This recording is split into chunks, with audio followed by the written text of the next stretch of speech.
Saudari-saudaraku terkasih, pada zaman ini jumlah mereka yang mau dibaptis menjadi Katolik itu secara global bertambah.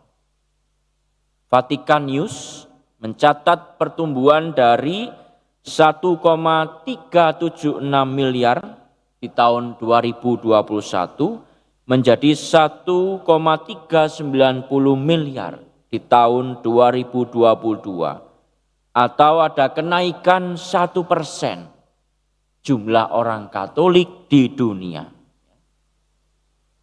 Angka ini tentu kita syukuri, namun jangan terlena pada angka saja. Pembaptisan itu bukan sekedar soal jumlah yang tercatat. Pembaptisan adalah anugerah sekaligus panggilan. Pembaptisan itu rahmat untuk hidup dalam berkat Allah sekaligus amanat untuk hidup sebagai anak-anak terkasih Allah.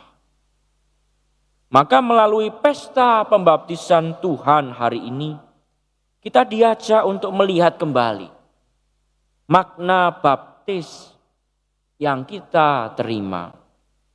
Dalam bacaan Injil ketika Yesus dibaptis oleh Yohanes, dan turunlah Roh Kudus dalam rupa burung merpati dan suara, "Engkaulah anakku yang kukasihi, kepadamulah aku berkenan."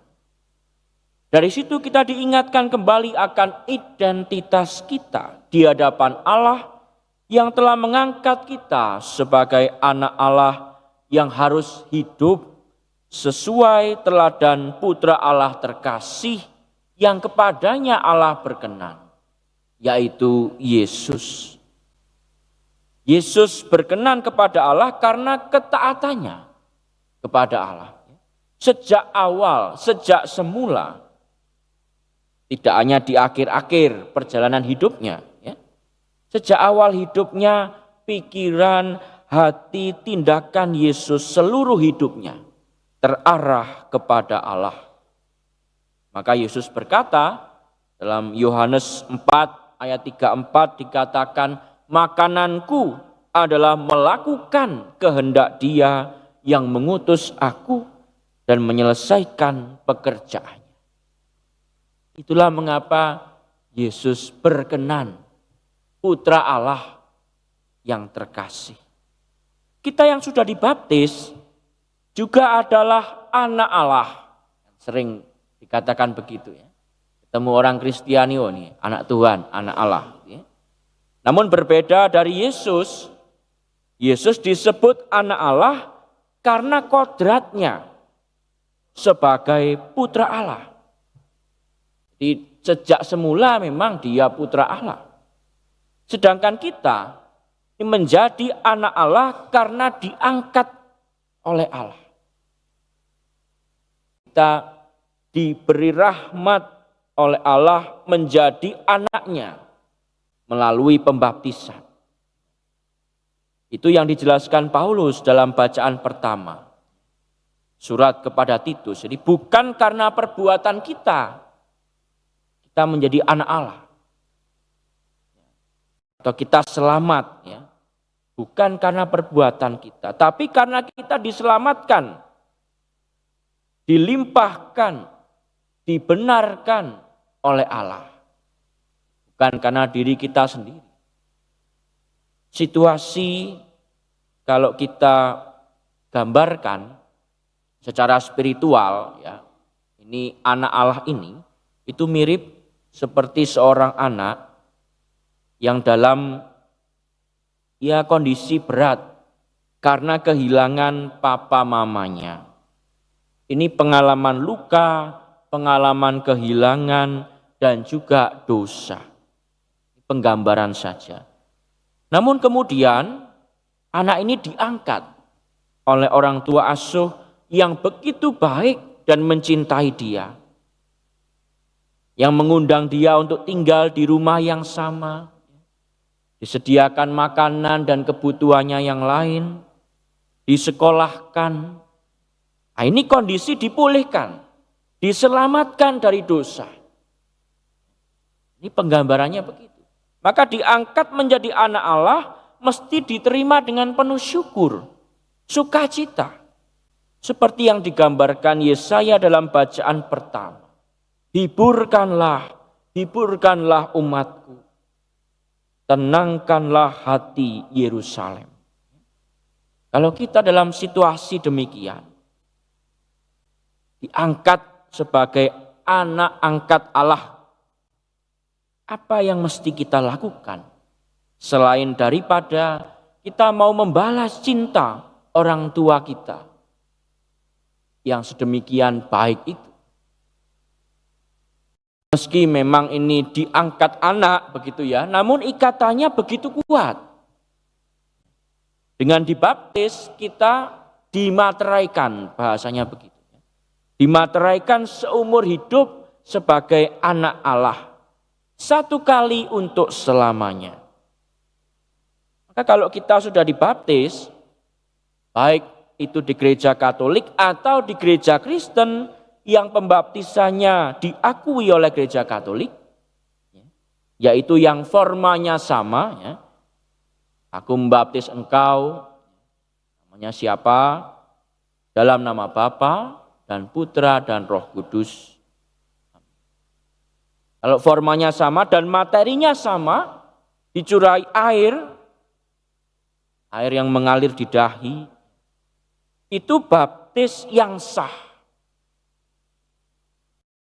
Dan tidak ada baptis ulang, nggak ada. Dan satu kali untuk selamanya.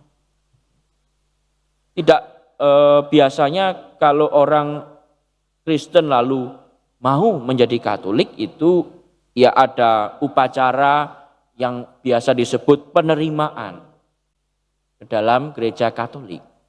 Tapi tidak dibaptis lagi, sudah dimateraikan. Hal ini menurut saya patut kita syukuri. Ada kata-kata papa mama saya yang terus sampai saat ini memberi kekuatan dalam hidup panggilan saya. Waktu saya masih pendidikan calon imam, mereka pernah berkata begini, Theo, kamu mau terus lanjut atau tidak lanjut jadi romo, kamu tetap anaknya papa mama. Kata-kata itu berarti bagi saya, luar biasa. Membuat saya merasa aman, tanpa beban dalam membuat pilihan hidup dan menjalaninya. Sama kayak gitu situasinya. Oleh karena itu saudari-saudara, kita yang telah dibaptis dan menjadi anak-anak Allah, tidak hanya hidup dalam kodrat manusiawi saja, tetapi selalu dipanggil dalam hidup ilahi yang ditawarkan oleh Allah. Salah satu tokoh teladan yang muncul dalam Injil adalah Yohanes Pembaptis. Kalau dalam Injil Matius itu dikisahkan awalnya Yohanes menolak untuk membaptis Yesus. Aku yang perlu dibaptis Yesus, bukan kamu. Yohanes sadar, dia sungguh-sungguh tahu diri di hadapan Allah. Yesus adalah putra Allah yang bersih tanpa dosa, sedangkan dia manusia yang butuh pertobatan, butuh disucikan. Maka dia merasa tidak layak di hadapan Yesus. Maka kata-katanya itu selalu kita ingat. Kalau Yesus membaptis dengan roh, aku hanya membaptis dengan air. Membuka tali kasutnya pun aku enggak layak. Biarlah dia semakin besar dan aku semakin kecil. Itulah hidup sebagai anak Allah. Membiarkan Allah hidup dalam diri kita menjadi makin besar. yang mengarahkan pikiran kita, hati kita, tindakan kita. Ada seorang guru agama kelas 3 SD masuk kelas mengajar anak-anak. Dia bertanya kepada anak-anak, "Anak-anak, siapa yang mau jadi anak Tuhan dan masuk surga? Angkat tangan." Semua anak angkat tangan. Ya. Saya. Ada satu anak namanya Dimas, ini diem aja di belakang begitu ya. Gurunya jengkel dan bertanya, "Dimas, kamu nggak mau masuk surga?" Dimas menjawab, "Mau, Pak." "Lah kamu kok nggak angkat tangan?" Lalu Dimas berdiri dan berkata, "Loh Pak, emangnya mau berangkat sekarang, Pak?"